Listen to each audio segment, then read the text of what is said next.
Guys, today we're going to talk about ECG. So what is ECG? ECG stands for Electrocardiogram. ECG is a composite recording of all the action potential produced by the nodes and cardiomyocytes, which is heart muscle cells.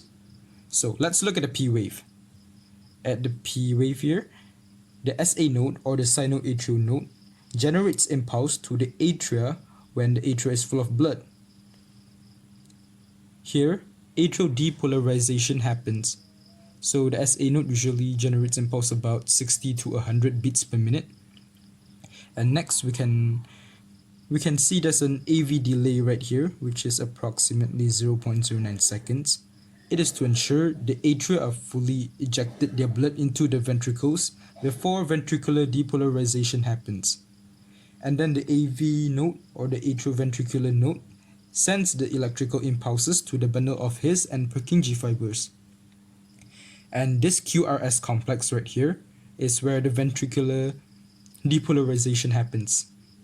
At the Q wave, depolarization happens at the interventricular septum.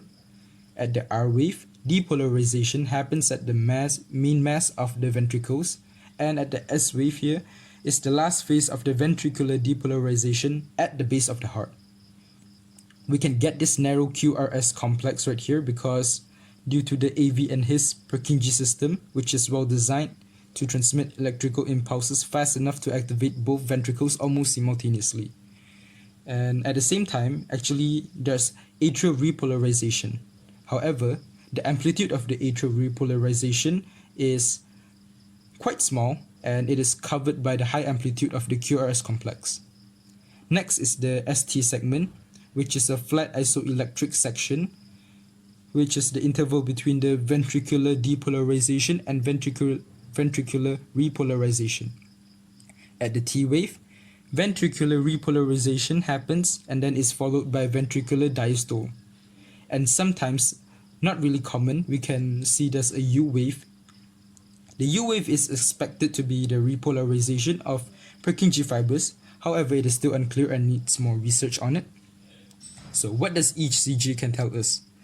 Doctors will use ECG to assess heart rhythm, to diagnose heart attacks, abnormalities, and to diagnose poor blood flow to the heart muscle, which is ischemia. And for example, if we look at the PR interval here, which is the time interval from the start of atrial depolarization to the ventricular depolarization, the normal range is between 120 milliseconds to 200 milliseconds. If it's above 200 milliseconds, that means the patient has a problem, which is first degree atrioventricular block present. And that's all for my ECG explanation. Thank you.